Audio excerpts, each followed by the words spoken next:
께서 그런 비유를 드셨는지 그 비유의 배경을 좀 이해하는 게 필요합니다. 그래서 오늘 본문의 배경은 이렇습니다. 성경을 가지시고 앞으로 집에 가서 한번 좀 더 보시기 바랍니다. 어떤 이제 부자청에 예수님을 찾아왔습니다. 그래서 예수님을 찾아와서 선생님 어떻게 해야 구원을 얻겠습니까? 묻습니다. 그랬더니 계명을 지켜라. 다 지켰습니다.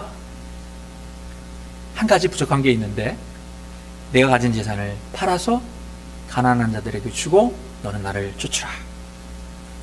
그랬더니 그가 근심하며 돌아갔더라. 성경은 그렇게 기록하고 있습니다. 그의 뒷모습을 바라보시며 주님이 말씀하십니다. 부자가 천국에 들어가기가 얼마나 어려운지 차라리 낙타가 바늘구멍에 들어가는 것이 더 쉬울 것이다. 제자들이 묻죠. 그러면 과연 누가 구원을 얻을 수 있겠습니까? 사람은 할 수 없지만 하나님은 하실 수 있다. 그러니까 이제 그때 베드로가 화제를 바꾸어서 묻습니다. 주님, 우리들은 다 모든 것을 버리고 주님을 따랐습니다. 그렇다면 우리는 과연 무엇을 얻겠습니까? 그러니까 주님께서 세상이 새롭게 되어 인자가 자기 영광의 보좌에 앉을 때에 나를 따르는 너희도 12보좌에 앉아 이스라엘 12지파를 심판하리라. 또 내 이름을 위하여 집이나 형제나 자매나 부모나 자식이나 전토를 벌인 자마다 여러 배를 받고 또 영생을 상속하리라. 그러나 먼저 된 자로서 나중되고 나중된 자로서 먼저 될 자가 많으니라. 이렇게 답하셨어요. 이 마지막 말씀, 그러나 다음의 말씀이 굉장히 어렵습니다. 먼저 된 자로서 나중되고 나중된 자로서 먼저 될 자가 많으리라. 이 말씀을 주님께 설명하시기 위해서 드신 비유가 오늘 본문입니다. 제가 오늘 주일 오후부터 오늘 오후에 성경 공부가 시작되는데 여러분 성경을 공부하는 이유가 무엇입니까? 왜 우리가 성경을 공부해야 합니까? 이게 제자 훈련 너무 좋은 거지만 이 문제가 있어요. 이 지식을 쌓는 머리에 집어넣는 데 중점이 가 있기 때문에 그 필요하지만 어디까지 나가야 됩니까? 거듭나기 위해서입니다. 우리 성경을 공부하는 이유, 하나의 말씀을 우리가 공부하는 이유는 거듭나기 위해서입니다. 거듭난다는 게 뭐냐? 쉽게 다시 태어난다는 얘기지만 바뀐다는 얘기예요. 뭔가 바뀐다는 얘기입니다. 예전과는 달라진다는 얘기입니다. 그리고 죽었다가 다시 태어나는데 그 정도로 큰 변화, 질적인 변화를 갖는 것을 우리가 거듭난다고 표현합니다. 주님이 말씀하셨습니다. 사람이 거듭나지 아니하고서는 천국에 들어갈 자가 아무도 없느니라. 천국에 들어가기 위해서는 다 거듭나야 된다는 거예요. 여러분 교회에 앉아있는다고 되는 것이 아니고 천국에 들어가기 위해서는 거듭나야만 한다는 것입니다. 날마다 주 안에서 새로워져야 하는데 문제는 그게 쉽지 않다는 겁니다. 사람이 잘 이게 바뀌지 않기 때문에 절대로 사람은 안 바뀐다. 목사님들 중에도 그런 분들 계시더라고요. 그건 비신앙적인 태도입니다. 성경에 보면 변하여 새 사람이 되는 그런 일들이 하나님이 성령이 하시는 줄 믿습니다. 이 시간 성령이 우리의 마음을 바꾸어 주시길 바랍니다. 이 시간에 성령으로 거듭날 수 있기를 소원합니다. 그런 마음을 품고 하나님 앞에 나아가는 자에게 주님께서 우리를 다시 태어나도록 그렇게 해주실 줄로 믿습니다. 사람이 이렇게 잘 안 바뀌는데 사람이 바뀌는 경우가 두 가지 경우로 좀 다른 방향으로 바뀌는 두 가지 경우로 나눠볼 수 있는데 하나는 뭐냐? 먼저 깨달음이 있는 거예요. 뭔가 깨닫는 거죠. 뭔가 깨닫고 그것이 나의 생각을 바꾸고 기존의 생각을 바꾸고 그래서 그 결과로 행동이 바뀌고 삶이 바뀌는 경우가 있습니다. 흔히 그것을 뭐라고 하냐면 conversion이라고 그래요. 회심이라고 부릅니다. 회심.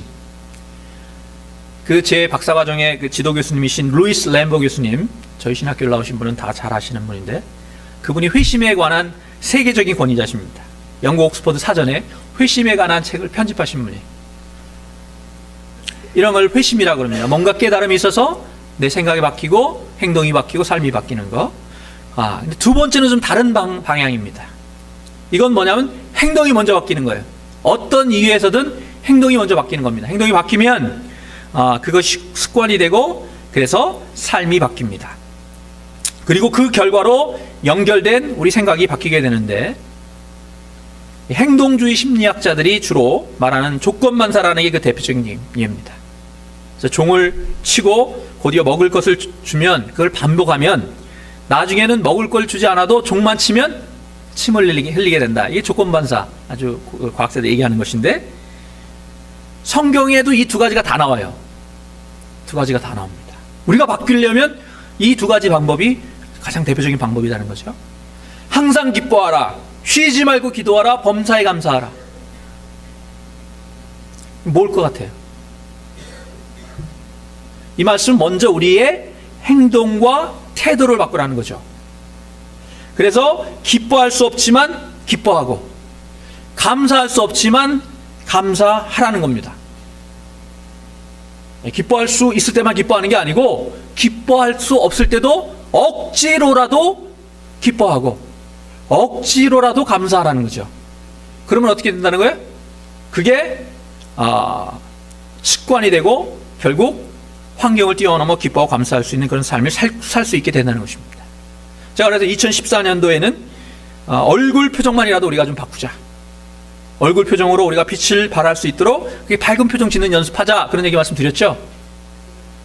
굉장히 의미 있는 얘기입니다. 왜냐하면 우리 생각이 바뀌어서 우리의 행동이 바뀌고 또 삶이 바뀔 수 있지만, 우리의 행동만 바뀌어도, 심지어는 얼굴 표정만 하나만 바뀌어도 우리 삶이 바뀐다는 거예요. 여러분 자꾸 웃는 연습 해보라고 하셨는데 해보셨어요? 해보신 분 손 들어봐 주세요. 예, 저도 해봤습니다. 거울 보고. 예, 해보시기 바랍니다. 제가 제 얼굴이, 제가 웃는 얼굴이 어떤지 잘 모르잖아요. 예? 거울 보고 연습하시기 바랍니다. 주름이 생길까 봐. 예. 또 연세가 드시면 또 그런 걱정이 있네요. 예. 그런데요, 보니까 억지로라도 웃으면 우리가 자연적으로 웃는 얼굴 근육의 90% 이상이 움직이게 된다고 합니다. 과학자들이 얘기하는 거예요. 그리고 그러면 우리 마음은 자연적으로 웃는 것과 그 다음에 내가 억지로라도 웃는 것하고를 거의 구분 못한대요. 그래서 거의 같은 효과가 난다는 겁니다. 거의. 그래서 웃으면 복이 와요 라는 말 옛날에 있었는데, 그게 굉장히 과학적인 근거가 있다는 거예요.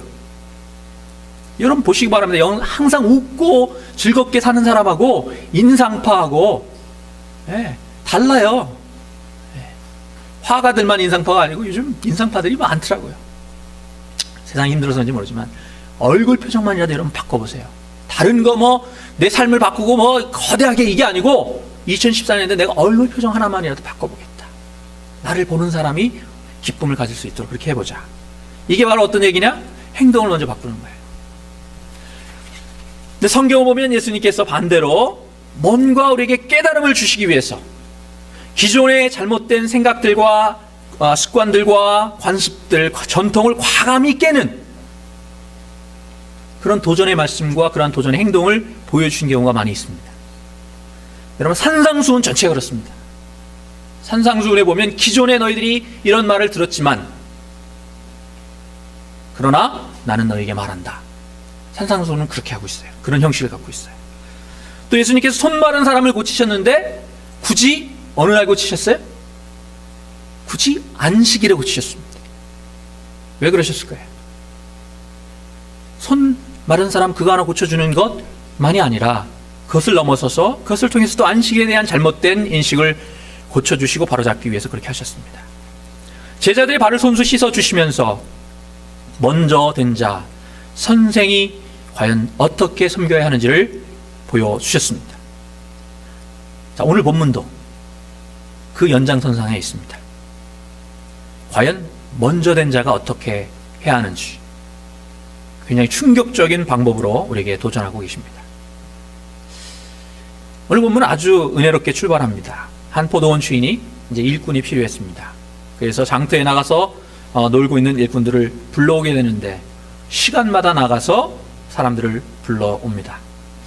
산호세는 어떤지 제가 잘 모르겠습니다. 제가 살던 그 샌프란시스코 신학교 기숙사 근처에 가면 그렇게 사람들이 아침이면 모여있는 곳이 몇 군데 있습니다. 주로 홈디포 근처라든지 하면 있습니다.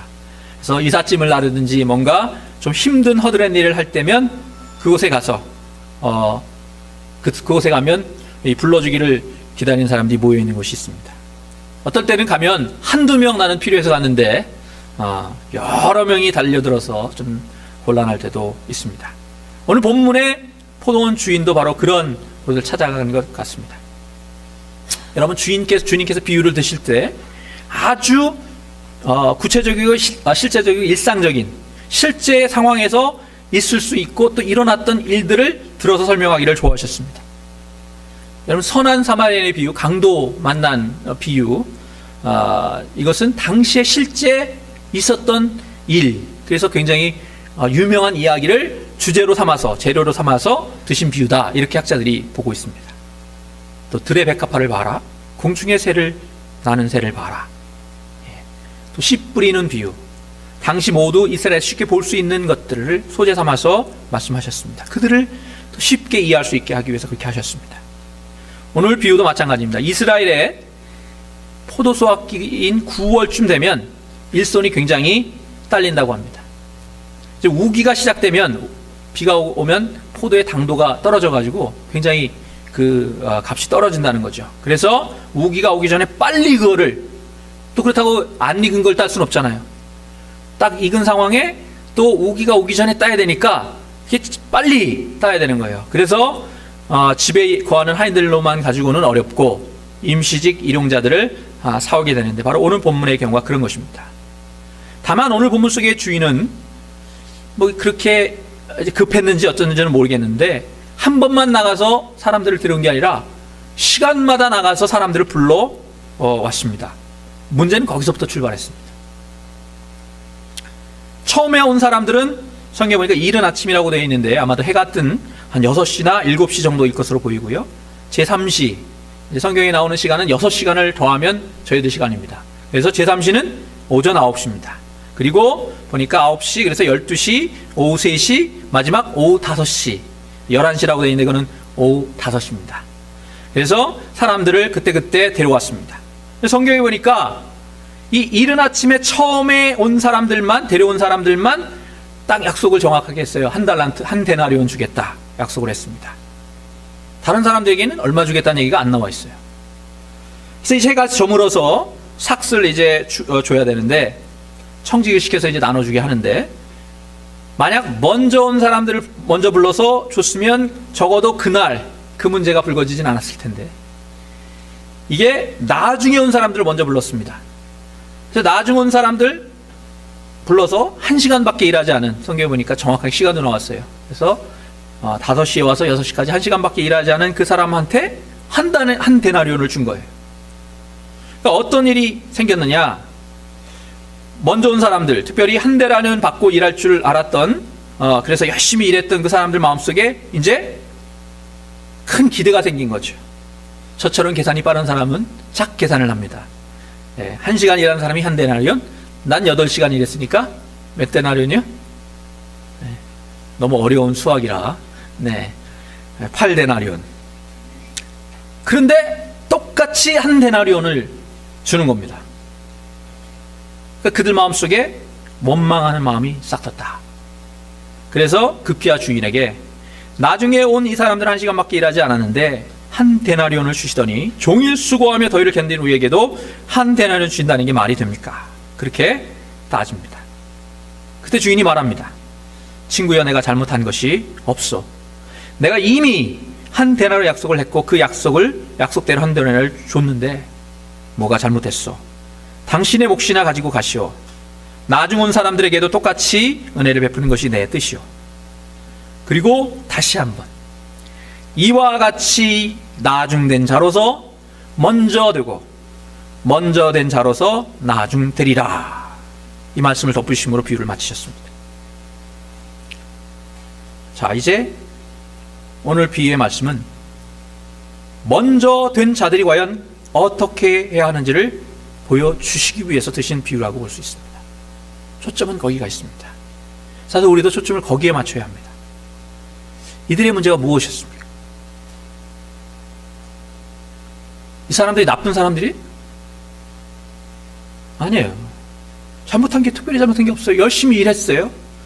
12절입니다. 종일 수고하고 더위를 견뎠다라고 고백했는데 그 말이 거짓말은 아닌 것 같습니다. 실제로 돈을 받기 전까지 감사한 마음으로 열심히 일했을 겁니다. 장터에서 놀고 있던 자기들 불러서 일거리를 주었고, 그래서 이제 빈손이 아니고 집에 들어갈 때 양식을 사가지고 갈 수 있는, 그래서 감사한 마음에 열심히 일했을 것입니다. 더군다나 다음날 또 일해야 될지 모르는데 농땡이 칠 수 없었을 겁니다. 근데 어디서 문제가 생겼습니까? 성경을 보니까 돈을 받고 나서 문제가 생깁니다. 11절입니다. 받은 후 집주인을 원망하여 이르되. 약속된 액수를 받았습니다. 한 데나리온에 일하기로 약속했고 정확하게 택스도 안 떼고 한 데나리온 다 받았습니다. 그런데 뭐가 문제였습니까? 다른 사람이 얼마 받았는지 알게 된 것입니다. 내가 정당한 대가를 받았음에도 나중에 와서 1시간밖에 일하지 않은 사람들이 자신들과 똑같은 액수를 받았다는 사실을 알게 되니까 더 이상 기쁘지 않았습니다. 차라리 몰랐다면 하루 공치지 않고 일당 받은 것만으로도 기쁘고 감사했을 텐데, 여러분 참 사람이 이상해요. 여러분은 안 그러신지 모르지만 사람들이 참 이상합니다. 나보다 적게 일한 사람이 나와 똑같은 보상을 받았다는 사실 안 순간, 일순간에 기쁨이 변하여 슬픔이 되고 감사가 변해서 불평과 원망이 되었습니다. 여러분 저희 아이들에게 초콜릿 이 낱개로 포장되어 있는 거 있잖아요. 그거를 이제 줄 때 같이 쓸 때 똑같이 나눠주면 문제가 없습니다. 그런데 한 놈 먼저 이제 주고 나중에 딴 놈을 주게 될 때 꼭 묻습니다. 언니는? 네. 또 수민이는? 묻습니다. 저희 아이들은 목사 딸들이라서 정말 착하기 때문에 언니가 동생이 자기보다 적게 먹을까봐 그게 걱정돼서 저한테 묻는 거겠죠. 저도 그렇게 기대를 해봅니다. 근데 언제나 그들은 저를 실망시키지 않습니다. 예외가 없어요. 살이 남들보다 좀 넉넉하게 넉넉하게 가지신 어떤 소녀가 이런 기도를 드렸다고 하죠. 하나님, 저를 날씬하게 해주세요. 그게 힘드시면 다른 사람들 저보다 조금만 뚱뚱하게 해주세요. 여러분 그게 우리의 솔직한 심정 아닙니까? 제가 목사입니다. 그래서 가깝게 지낸 분들이 목사님들이 대부분이세요. 그분들 교회가 다 부흥하면 좋겠죠. 저도 그렇게 바랍니다. 기도합니다. 솔직히 제 마음 깊은 곳에 이런 생각이 있어요. 하나님, 모든 교회가 부흥하게 해주세요. 그렇지만 저희 교회보다는 조금 덜 부흥되게 해주세요. 아니 그렇게 기도를 직접 하는 건 아니죠. 제가 저를 이상한 사람 보지 마세요. 그렇게 직접 기도하지는 않아요. 그러나 내 마음 저 깊은 바닷속에는 나도 모르게 그런 생각이 있다는 거예요. 에? 여러분, 비교하는 순간 우리는 교만해지든지 아니면 불평하게 되든지 되어 있습니다. 먼저 와서 열심히 일했고 그 결과 마땅한 대우를 받았으면 그것으로 기쁘고 감사해야 할 텐데 갑자기 불행과 원망이 생긴 이유가 무엇이었습니까? 나보다 적게 일한 사람이 나와 똑같이 받았다는 사실을 알았기 때문입니다. 남이 보이기 시작하면 다른 사람이 보이기 시작하면 우리의 열심이, 우리의 봉사가, 우리의 섬김이 여러분 오히려 독이 될 수 있습니다. 오히려 독이 될 수 있습니다. 친교 준비, 친교 후의 뒷정리 기쁨으로 할 수 있습니다. 그렇죠? 아멘? 친교 준비 기쁨으로 하실 수 있죠? 설거지 기쁘게 하실 수 있죠? 점점 이제 소리가 죽어들어갈 줄 알았습니다. 맛있는 음식 준비해서 남을 대접한다는 게 얼마나 기쁘고 복된 일이에요. 아니에요? 그런데 문제는 뒷짐지고 노는 아무개가 보이는 순간 그 섬김이 짐이 됩니다. 그 봉사가 독이 될 수 있는 겁니다. 성경에 보면 마르다가 그랬어요. 마르다가 정성스럽게 맛있게 음식을 준비해서 예수님한테 그거를 드리는 그것이 기뻐서 이리 뛰고 저리 뛰고 뛰어다녔어요. 그런데 어느 순간 딱 눈을 들어서 보니까 누가 보여요? 지 동생, 언니도 아니고 동생이 예수님 바라지에 앉아서 아무것도 안 하고 턱에다가 팔 괴고 예수님 말씀 듣고 있는 게 딱 그걸 보는 순간 주님을 섬기는 그 섬김조차도 더 이상 기쁨이 되지 않았습니다. 사랑하는 성도 여러분, 천국이 어디에 있습니까? 1시간 일했는데 한 데나리온 받은 품꾼의 마음, 과분하게 여겨지는 그 마음이 천국인 줄로 믿습니다. 남이 보이기 시작하면 천국은 온데간데 없이 사라지고 우리 마음에 분노와 불평과 원망이 가득한 지옥으로 변하게 되는 것입니다. 오늘 본문이 제시하는 천국과 지옥을 가르는 기준은 딱 한 가지예요. 받았을 때 감사하느냐, 받은 후 불평하느냐. 여러분, 아무리 많은 것을 받고 아무리 많은 것을 가졌어도 그 속에 감사가 없고 기쁨이 없으면 지옥을 사는 것입니다. 반대로 가진 것 없지만, 남이 봤을 때 쥐뿔도 없지만 그 마음 가운데 넘치는 기쁨과 감사가 가득하다면 그 사람은 천국을 사는 사람인 줄로 믿습니다. 부자가 천국에 들어가기가 왜 어렵습니까?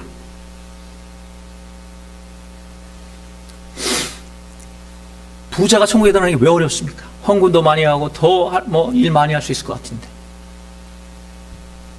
똑같은 이치예요. 부자가 될수록 감사하기가 어렵기 때문입니다. 없을 땐 하루 세 끼 먹을 거 그것만으로도 감사했습니다. 근데 먹을 게 넘쳐나는 오늘날 우리의 마음은 점점 더 가난해져 갑니다. 감사도 없고 기쁨도 없습니다. 20, 30년 전 제가 살던 달동네에 라면 한 박스 선물하면 머리가 땅에 닿도록 감사합니다, 고맙습니다 연발했습니다.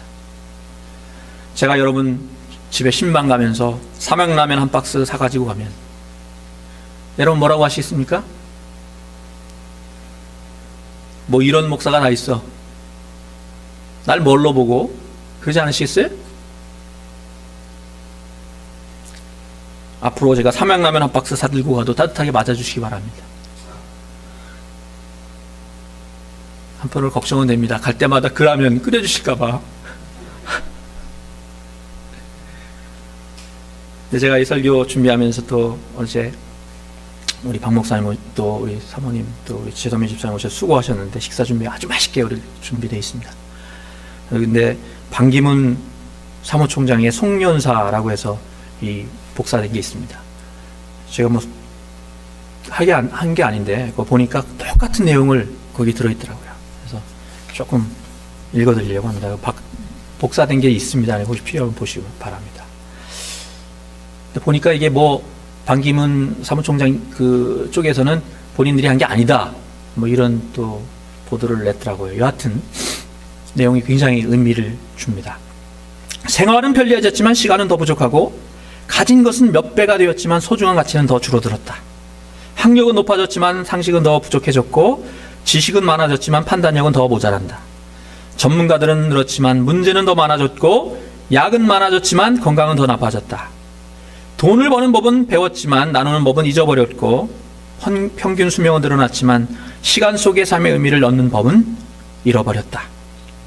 달에 갔다 왔지만 길을 건너 가까운 이웃을 만나기는 더 힘들어졌고 우주를 향해 나아가지만 우리 안의 세계는 잃어버렸다. 사랑하는 성도 여러분 천국을 바라보고 사십니까? 그렇다면 천국에 들어가기 위해서는 반드시 거듭나야 한다는 사실을 기억하셔야 돼요. 그리고 거듭남은 또한 죽음을 전제한다는 사실도 기억하셔야 됩니다. 거듭나기 위해서는 죽어야만 돼요. 죽지 않고는 거듭날 수가 없습니다. 그래서 죽어야만 천국에 들어갈 수 있다는 얘기예요. 죽는다는 것은 여러 가지 의미가 있을 수 있지만 나를 내려놓는다는 것이고 나를 버린다는 것입니다. 세상 사람들은 올라가는 게 목표지만 우리는 십자가를 바라보며 한없이 내려가는 것이 우리 목표가 되어야 합니다. 그렇게 내려가서 나 자신을 십자가에 못 박을 때 그때 내가 없어지고 내 안에 예수 그리스도가 사시는 기적을 천국을 경험할 수 있게 되는 것입니다. 주님이 말씀하셨죠. 누구든지 나를 따라오려거든 자기 십자가를 지고 나를 쫓을 것이니라. 주님 따르기 위해서는 십자가를 져야 하는데 누구 십자가를 져야 돼요? 누구 십자가요? 네, 자기 십자가. 자기 십자가를 지고 따라야 됩니다. 그러면 그 십자가에는 십자가 목걸이를 걸레는 게 아니죠. 그 십자가 왜 지고 가야 돼요? 장식으로 들고 다니는 게 아니에요. 그 십자가에 누구 달기 위해서 지고 가는 거잖아요. 그죠? 누가 달려야 돼요 그러면? 네? 자기 십자가에 누가 달려야 돼요? 자기가 달려야죠. 내가 달려야죠. 오늘 문제는 내 십자가에 남 자꾸 매달라 그러니까 문제가 되는 거예요. 내 십자가에 내가 달려야 돼요. 사랑하는 성도 여러분, 2014년대는 우리 모두가 십자가에 달릴 수 있기를 축원합니다. 십자가에서 다 죽을 수 있기를 소원합니다. 우리의 욕심이, 우리의 자아가, 우리의 자존심이 다 죽고 내 안에 예수 그리스도 그분 한 분만 사실 수 있기를 소원합니다. 구체적으로 말씀드려서 우리의 입술에서 남을 험담하고 남에 대해 불평하고 남을 원망하는 그 모든 쓴뿌리들이 다 뽑혀지기를 소원합니다. 죽은 사람이 불평해요? 죽은 사람이 험담합니까? 죽은 사람이 남을 원망합니까? 저는 가끔 그런 생각을 합니다. 제가 목사인데 만약 내가 벙어리가 된다면, 말을 할 수 없게 된다면 과연 어떻게 하나님의 사랑을, 하나님의 은혜를 전할 수 있을까? 그러다 문득 예전 학창시절에 읽었던 나도양 선생님의 소설 벙어리 삼룡이라는 소설이 떠올랐습니다. 그게 그렇게 딱 복음적인지는 모르겠지만 저한테는 떠올랐어요. 말 못하는 하인, 모두가 무시하고 멸시하는 삼룡이 그러나 주인아 씨를 향한 그의 뜨겁고도 순수한 사랑과 열정은 우리에게 사랑이 과연 무엇인지를 질문하게 합니다. 크리스찬은 말이 아니라 삶으로, 행동으로 하나님의 사랑을 드러내야 합니다. 말로만 사랑하면서 그 어디에서도 사랑의 참모습과 사랑을 위한 자기 희생의 모습을 찾을 수 없기 때문에 세상 사람들이 하나님의 사랑 그래도 콧방귀 뀌는 거예요. 그래서 저는 오늘날 우리 모두가 차라리 벙어리가 되면 좋겠다 그런 생각도 해봅니다. 말로만 사랑 하나님의 사랑 부르짖지 못하도록 차라리 우리 벙어리 만들어 주십시오. 저를 벙어리 만들어 주십시오. 그렇게 기도해 봅니다. 저에게 새로 나오신 분들 가운데 열심히 섬기시는 분들이 계십니다.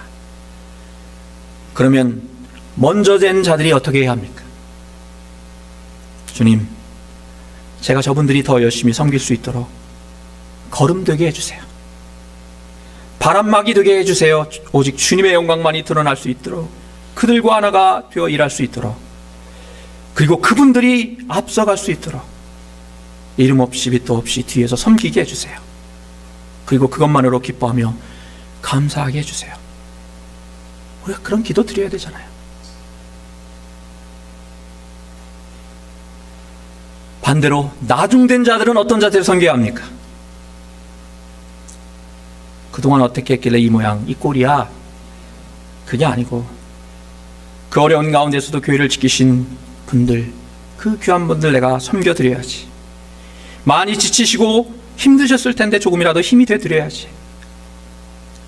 그분들이 상처받지 않도록, 시험에 들지 않도록 난 그저 이름 없이 빛도 없이 말 없이 부족한 부분 찾아서 그것 섬겨드려야지. 조금이라도 짐이나 부담이나 상처가 되지 않도록 나를 죽여서, 나를 녹여서 저분들과 내가 하나가 되어야지.